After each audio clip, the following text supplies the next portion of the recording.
একদিকে তৃণমূলের ৩ বিদ্রোহী সাংসদকে নিয়ে জোর জল্পনা, তারা কি আবার ফিরতে চলেছেন কালীঘাট শিবিরে? অন্যদিকে সেই জল্পনার মাঝে প্রধানমন্ত্রী নরেন্দ্র মোদীর সঙ্গে দেখা করলেন এনসিপি এর সাংসদ শতাব্দী রায়। একই দিনে কেন্দ্রীয় স্বরাষ্ট্রমন্ত্রী অমিত শাহর সঙ্গে বৈঠক করলেন আরেকজন সাংসদ জুন বালিয়া। এই দুই সাক্ষাৎকারকে ঘিরে এখন নতুন করে সরগরম রাজনৈতিক মহল। তাহলে কি বদলাতে চলেছে রাজনৈতিক সমীকরণ, নাকি শুধু উন্নয়নের স্বার্থেই বৈঠক? চলুন বিষয়টা একটু বিস্তারিতভাবে আপনাদেরকে বলি। সাম্প্রতিক সময়ে রাজ্যের রাজনীতিতে সবথেকে বেশি আলোচনার বিষয় হয়ে উঠেছে তৃণমূল কংগ্রেসের বিদ্রোহী সাংসদদের ভবিষ্যৎ।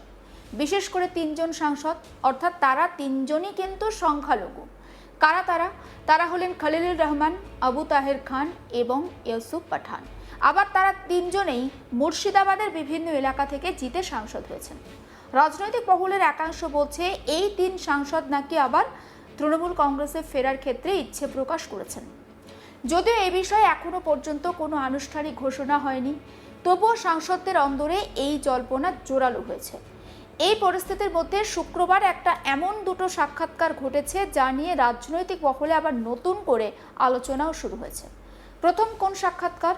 প্রধানমন্ত্রী নরেন্দ্র মোদীর সঙ্গে সাক্ষাৎ করলেন এনসিপি এর সাংসদ শতাব্দী রায়। অন্যদিকে একই দিনে কেন্দ্রীয় স্বরাষ্ট্রমন্ত্রী অমিত শাহর সঙ্গে বৈঠক করলেন সাংসদ জুন বালিয়া। এই দুই বৈঠককে ঘিরে এখন নানা প্রশ্ন উঠতে শুরু করেছে। রাজনৈতিক পর্যবেক্ষকরা বলছেন, এই সাক্ষাৎগুলো কি শুধুই সাংসদদের নিজের এলাকার উন্নয়ন সংক্রান্ত সাক্ষাৎ, নাকি এর পিছনে বড় কোনো রাজনৈতিক বার্তা রয়েছে? এখন সেই প্রশ্নটাই ঘুরপাক খাচ্ছে। হঠাৎ করে ঘটনাগুলো কেন এত গুরুত্বপূর্ণ সেটাও তো একটু বোঝার দরকার। আসুন বলি। সম্প্রতি প্রধানমন্ত্রী নরেন্দ্র মোদীর উপস্থিতিতে এনডিএর একটা গুরুত্বপূর্ণ বৈঠকে এনসিপি এর সাংসদদের তাদেরকে আমন্ত্রণ জানানো হয়েছিল। স্বাভাবিকভাবেই তারা গেছিলেন। তবে এখনো পর্যন্ত লোকসভার স্পিকার ওম বিড়লা এনসিপি এর সাংসদদের আলাদা সংসদীয় দল হিসাবে আনুষ্ঠানিকভাবে স্বীকৃতি দেননি। অর্থাৎ রাজনৈতিকভাবে তাদের অবস্থান নিয়ে এখনো কিছুটা তাই অনিশ্চয়তা রয়ে গেছে বলেই মনে করা হচ্ছে। আর ঠিক এই পরিস্থিতিতে দিল্লিতে একের পর এক কেন্দ্রীয় শীর্ষ নেতৃত্বের সঙ্গে বিদ্রোহী সাংসদদের বৈঠক হওয়ায় রাজনৈতিক জল্পনা বেড়েছে। এবার আসা যাক শতাব্দী রায়ের বক্তব্য, বা তিনি ঠিক কি বলেছেন সেই বক্তব্যে। প্রধানমন্ত্রী নরেন্দ্র মোদীর সঙ্গে বৈঠকের পর সাংবাদিকরা যখন তাকে প্রশ্ন করেন হঠাৎ এই সাক্ষাতের কারণ কি, জবাবে শতাব্দী রায় বলেন যে তিনি তার লোকসভা কেন্দ্রের বিভিন্ন সমস্যা নিয়ে প্রধানমন্ত্রীর সঙ্গে আলোচনা করেছেন। তিনি বলেন নিজের নির্বাচনী এলাকার উন্নয়ন, বিভিন্ন প্রশাসনিক বিষয় এবং মানুষের সমস্যার কথা তিনি প্রধানমন্ত্রীর সামনে তুলে ধরেছেন। তিনি আরও বলছেন তাদের বর্তমান রাজনৈতিক অবস্থা নিয়েও নাকি প্রধানমন্ত্রীর সঙ্গে তার বিস্তর আলোচনা হয়েছে। তার কথায় প্রধানমন্ত্রী মন দিয়ে সব কথা শুনেছেন। তবে এখানেই শেষ নয়, সাংবাদিকরা তাকে আরও প্রশ্ন করেন তৃণমূলের ৩ বিদ্রোহী সাংসদ আবার কালীঘাটে ফিরতে পারেন বলে যে জল্পনা চলছে সেই বিষয়ে শতাব্দী রায়ের মতামত কি। এই প্রশ্নের উত্তরে শতাব্দী রায় একেবারে স্পষ্ট ভাষায় বলে দিয়েছেন যে আমরা ২০ জন ছিলাম, ২০ জনই আছি। অর্থাৎ তার বক্তব্য অনুযায়ী এনসিপি এর সাংসদদের মধ্যে কোনো রকম কোনো ফাটল বা ভাঙন ধরেনি, সবাই তারা একসঙ্গেই রয়েছেন, ওই হারাধনে 10টি ছেলের মতো। এই মন্তব্যের পর রাজনৈতিক মহলে নতুন করে আলোচনা শুরু হয়েছে। কারণ একদিকে ৩ সাংসদদের ঘর ওয়াপসির জল্পনা, অন্যদিকে শতাব্দী রায়ের এই দাবি। দুই বিষয় যেন একে অপরের সঙ্গে পুরোপুরি মিশছে না। ফলে রাজনৈতিক পরিস্থিতি ঠিক কোন দিকে এগোচ্ছে সেটা নিয়ে তাই কৌতূহল আরও বাড়ছে আমজনতার। এবার বলি জুন মালিয়ার কথা। দেখুন, শুক্রবার তিনিও কিন্তু দিল্লিতে ছিলেন এবং কেন্দ্রীয় স্বরাষ্ট্রমন্ত্রী অমিত শাহর সঙ্গে তিনি সাক্ষাৎ করেন। পরে সেই বৈঠকের ছবি তিনি নিজের এক্স হ্যান্ডেলে পোস্ট করেন। অর্থাৎ জুন মালিয়া অমিত শাহর সঙ্গে সাক্ষাতের ছবি পোস্ট করেন নিজের এক্স হ্যান্ডেলে। সেই পোস্টে তিনি লেখেন মেদিনীপুর লোকসভা কেন্দ্রের উন্নয়নের লক্ষ্যে তিনি স্বরাষ্ট্রমন্ত্রীর সঙ্গে আলোচনা করেছেন।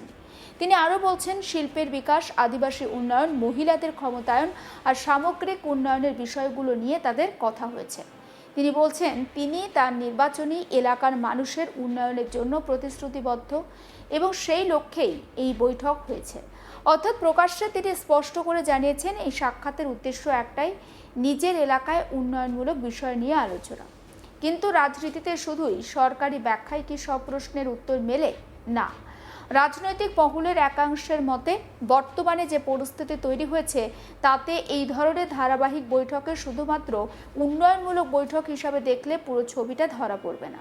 কারণ সাম্প্রতিক সময়ে বাংলা রাজনীতিতে দ্রুত সমীকরণ বদলাচ্ছে, সংসদে বিদ্রোহ হচ্ছে, নতুন রাজনৈতিক দলের জন্ম হচ্ছে, সাংসদদের অবস্থান বদলাচ্ছে। সব মিলিয়ে তাই পরিস্থিতি বেশ জটিল। আর তাই প্রধানমন্ত্রী, স্বরাষ্ট্রমন্ত্রী বা কেন্দ্রীয় মন্ত্রিত্বের সঙ্গে ধারাবাহিক বৈঠক স্বাভাবিকভাবেই রাজনৈতিকভাবে একটা ব্যাখ্যা তৈরি করছে। তবে এখনো পর্যন্ত এই বৈঠকগুলোর সঙ্গে অন্য কোনো রাজনৈতিক সিদ্ধান্তের সরাসরি সম্পর্ক রয়েছে এমন কোনো সরকারি বা আনুষ্ঠানিক তথ্য সামনে আসেনি। তাই এই মুহূর্তে নিশ্চিতভাবে কিছু বলা সম্ভব নয়। রাজনৈতিক বিশ্লেষকদের মতে আগামী দিনে বা আগামী কয়েকদিন পরিস্থিতির ওপর নজর রাখা গুরুত্বপূর্ণ। যদি সত্যিই তৃণমূলের 3 বিদ্রোহী সাংসদ ফিরে আসেন, তাহলে কি তার প্রভাব শুধুমাত্র তৃণমূল বা এনসিপির ওপরেই পড়বে? না, সংসদের রাজনৈতিক যে সমীকরণ তার ওপরেও প্রভাব পড়বে। অন্যদিকে যদি বিদ্রোহী সাংসদরা একই সঙ্গে থাকেন, তাহলেও কিন্তু বর্তমান সমীকরণ আপাতত যেটা চলছে সেই সমীকরণটা বজায় থাকবে। এই কারণে দিল্লির প্রত্যেকটা রাজনৈতিক বৈঠক তাই এখন অন্তত বাংলার রাজনৈতিক পরিস্থিতির ক্ষেত্রে বিশেষভাবে তাৎপর্যপূর্ণ আর গুরুত্বপূর্ণ। এদিকে 3 সাংসদের তৃণমূলে ফেরার যে জল্পনা, সেটা সংবাদ মাধ্যমের তরফে সেটা নিয়ে একটা প্রশ্ন করা হয় সায়নী ঘোষকে। তিনিও একজন সাংসদ এবং সংবাদ মাধ্যমের এক প্রশ্নের উত্তরে তিনি বলেন যে কালকেরটা কালকে দেখা যাবে, আজকেরটা বরং আজকে কি হচ্ছে সেটাই দেখা ভালো। অর্থাৎ তিনি সরাসরি কোনো মন্তব্য না করলেও ভবিষ্যতের যে সম্ভাবনা সেই সম্ভাবনার কথা তিনি উড়িয়ে দেননি। আসুন সায়নী ঘোষের ঠিক বক্তব্য একবার শোনাই আপনাদের। সাংসদ বলছেন যে তারা সরাসরি বিজেপি বা এনডিএ এর সঙ্গে এনসিপিআই মিশে গেলে তারা থাকবেন না। আপনিও কি বিজেপির সঙ্গে যদি মিশে যায় এনসিপিআই, কাল देखेंगे না, কালকে দেখা যাবে, আজকেরটা আজকে দেখা যাবে। দেখুন, সাম্প্রতিক সময়ে আমরা দেখেছি যে সংসদের অন্দরে বিদ্রোহী সাংসদদের ভূমিকা নিয়েও বিভিন্ন রাজনৈতিক মহলে আলোচনা চলছে। লোকসভায় তাদের বসার ব্যবস্থা, সংসদীয় স্বীকৃতি, ভবিষ্যৎ রাজনৈতিক অবস্থান সব কিছু নিয়েই এখনও একাধিক প্রশ্নের উত্তর মেলেনি। এই পরিস্থিতিতে কেন্দ্রীয় নেতৃত্বের সঙ্গে তাদের যোগাযোগ স্বাভাবিকভাবেই রাজনৈতিক গুরুত্ব পাচ্ছে। এদিকে তৃণমূলের অন্দরেও বিষয়টি নিয়ে তাই নজর রাখা হচ্ছে বলে রাজনৈতিক মহলের দাবি। যদি ভবিষ্যতে কোনো সাংসদ ঘরে ফেরার সিদ্ধান্ত নেন, তাহলে সেই ক্ষেত্রে কী প্রক্রিয়া অনুসরণ করা হবে তা নিয়েও বিভিন্ন স্তরে আলোচনা চলছে বলে জল্পনা রয়েছে। সব মিলিয়ে বলা যায় বাংলা রাজনীতিতে এখন অনিশ্চয়তা আবহ একটা চলছে। একদিকে 3 জন সাংসদ, তাদেরকে তৃণমূল কংগ্রেস অর্থাৎ কালীঘাট তৃণমূলে ফেরার একটা জল্পনা। অন্যদিকে এনসিপিআই এর যারা সাংসদ তারা দাবি করছেন যে তাদের 20 জন সাংসদ এখনো পর্যন্ত তাদের সঙ্গেই রয়েছেন। সব মিলিয়ে প্রধানমন্ত্রী নরেন্দ্র মোদী আর কেন্দ্রীয় স্বরাষ্ট্রমন্ত্রী অমিত শাহর সঙ্গে বৈঠক তাই নতুন করে রাজনৈতিক জল্পনা উস্কে দিয়েছে। সমস্ত আপডেট পৌঁছে দেব আপনাদের কাছে। নজর রাখুন আজ তাক বাংলায়, সাবস্ক্রাইব করতে ভুলবেন না।